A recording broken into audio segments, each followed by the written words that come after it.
Good morning all of you. आप सभी ने यदि इस चैनल को सब्सक्राइब नहीं किया है तो जरूर कर लें ताकि आपको भविष्य में अपलोड होने वाले वीडियोस की नोटिफिकेशन समय पर मिल सके। यदि आपको आपके कंप्यूटर में कोई सॉफ्टवेयर इंस्टॉल करना होता है तो सॉफ्टवेयर इंस्टॉल करते समय आपको एक सेटअप की आवश्यकता होती है। जो भी सॉफ्टवेयर आप इंस्टॉल करना चाहते हैं उसका सेटअप आप परचेज कर लेते हैं। ट्रायल वर्जन आप कुछ समय के लिए आपको चाहिए तो आप इंटरनेट से डाउनलोड भी कर सकते हैं और डाउनलोड करने के बाद आप उसे अपने कंप्यूटर में इंस्टॉल कर सकते हैं। इंस्टॉल करने के लिए आपको सेटअप पर डबल क्लिक करना होता है, फिर नेक्स्ट नेक्स्ट और एक्सेप्ट एग्री इस तरह से हमें रूल्स फॉलो करते हुए उसे आप फिनिश कर देते हैं। आपका सॉफ्टवेयर इंस्टॉल हो जाता है। और कंप्यूटर में जब भी आप काम करते हैं और आपका कंप्यूटर लग रहा है कि स्लो है, बहुत स्लो वर्क कर रहा है, उस समय आपको ये देखना पड़ता है कि आपके माई कंप्यूटर में आप जाते हैं तो सी ड्राइव में जो मेमोरी है वो फ्री कितनी है। क्योंकि सी ड्राइव में यदि पर्याप्त मेमोरी फ्री होगी तो आपका कंप्यूटर ठीक तरीके से काम करेगा, और यदि मेमोरी कम है तो फिर आपका कंप्यूटर ठीक तरीके से काम नहीं करेगा, हैंग हो सकता है। और आप अगर ये देखना चाहते हैं कि आपके कंप्यूटर में हार्ड डिस्क कितनी है, आपको ये पता करना है, रैम कितनी है ये पता करना है, तो आप कंप्यूटर में हार्ड डिस्क और रैम कैसे देखते हैं हम आपको बता देते हैं।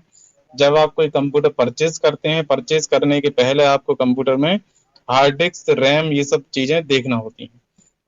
तो हार्ड डिस्क कितनी जीबी है वो आप यहाँ से देखेंगे। जैसा माई कंप्यूटर पे जाएंगे तो यहाँ से आप हार्ड डिस्क काउंट कर लेते हैं। आपको दिखाई दे रहा है कि यहाँ पर टोटल 146 जीबी है, ये 99 जीबी है, मतलब 0.9 है, तो 100 जीबी आप इसे मान के चल सकते हैं।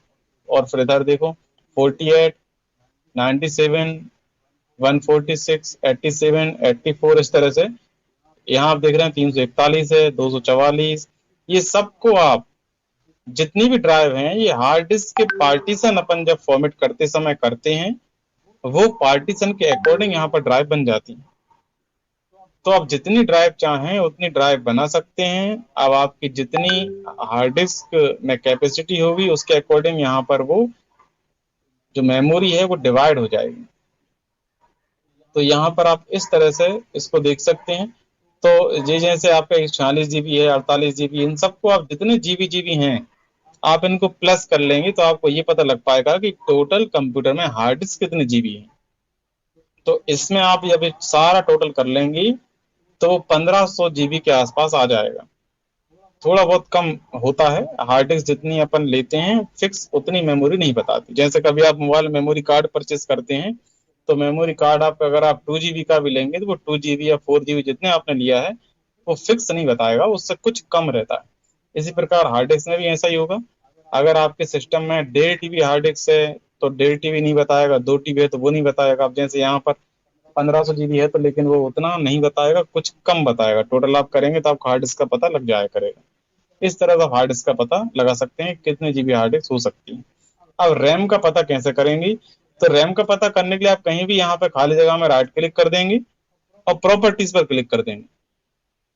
और यहाँ पर अगर ये इस तरह से आता है तो आप इसको फुल कर लेंगे, इसको आप मैक्सिमाइज कर लेते हैं तो यहाँ पर आप देख रहे हैं आपको ये पता लग जाएगा कि आपका सिस्टम का जो प्रोसेसर है वो कौन सा है। जैसे कि इंटेल का है, आर है, और ये i5 है। तो i5, i3 जो भी होगा यहाँ पर आप देख लेंगे, इससे आप पता लग जाएगा। उसके बाद रैम कितनी है तो यहाँ पर आप देख रहे हैं जैसे 6 GB की रैम है तो यहाँ पर आपके सिस्टम में जो भी रैम होगी 6 GB, 4 GB। अब यूजेबल कितनी है, तो जैसा मैंने बताया था कि हार्ड डिस्क में भी आप जितनी होती है उससे कम उसमें आती है मेमोरी, इसी प्रकार से रैम में 6 GB की रैम है लेकिन यूजेबल है 5.87 GB, इस तरह से कुछ कम होती है। तो यहाँ पर आप रैम का पता कर सकते हैं, प्रोसेसर का पता कर सकते हैं, और सिस्टम में जो विंडो है, विंडो 32 बिट होती है और 64 बिट होती है, मतलब 32 बिट और 64 बिट। तो यहाँ से आप सिस्टम टाइप में देख सकते हैं कि आपका ऑपरेटिंग सिस्टम अर्थात आपने विंडो जो इंस्टॉल की हुई है वो कितने बिट की आपने विंडो इंस्टॉल की हुई है। यदि आपका system i3 i5 dual core है, अगर उसका प्रोसेसर मदरबोर्ड ये सब 64 बिट के अकॉर्डिंग है, तो फिर आप 64 बिट विंडो ही इंस्टॉल करें तो आपका सिस्टम स्पीड अच्छी देगा। क्योंकि 32 बिट की जो विंडो होती है वो 4 GB तक रैम को ही सपोर्ट करती है। अगर आपने यहाँ पर 32 बिट की विंडो इंस्टॉल कर ली है और आप 6 GB की रैम लगा देंगे, तो यहाँ पर यूजेबल में 4 GB ही आपको दिखाई देगा। इसलिए आपको जो विंडो है वो 64 बिट की रखना होती है, ताकि आपको सिस्टम की स्पीड सही सही मिल सके। तो इस तरह से आप ये देख सकते हैं कि सिस्टम में रैम कितने जीबी है, विंडो कितने बिट की इंस्टॉल की गई है, और प्रोसेसर कौन सा है, कितनी क्षमता वाला प्रोसेसर है। ये चीजें आप पता कर सकते हैं। अब अभी अपन ने माई कंप्यूटर में अंदर जाकर राइट क्लिक करके प्रॉपर्टी पर जाकर यहाँ पे अपन पहुंचे। यहाँ पहुंचने का एक तरीका और है। अगर आप माई कंप्यूटर में नहीं हैं, आप डेस्कटॉप पर हैं, अब आपको पता करना है, तो फिर आप सबसे पहले माई कंप्यूटर पर जाकर राइट क्लिक करते हैं, फिर प्रॉपर्टी पर क्लिक कर देते हैं। तो यहाँ से भी जाकर आप इस जगह पहुंच सकते हैं। तो यहाँ से आपको ये सारी जानकारी मिल जाएगी। अब आप इसको क्लोज करते हैं। तो ये आप सबको समझ में आया बच्चों, प्रॉपर्टी आप कैसे देख सकते हैं।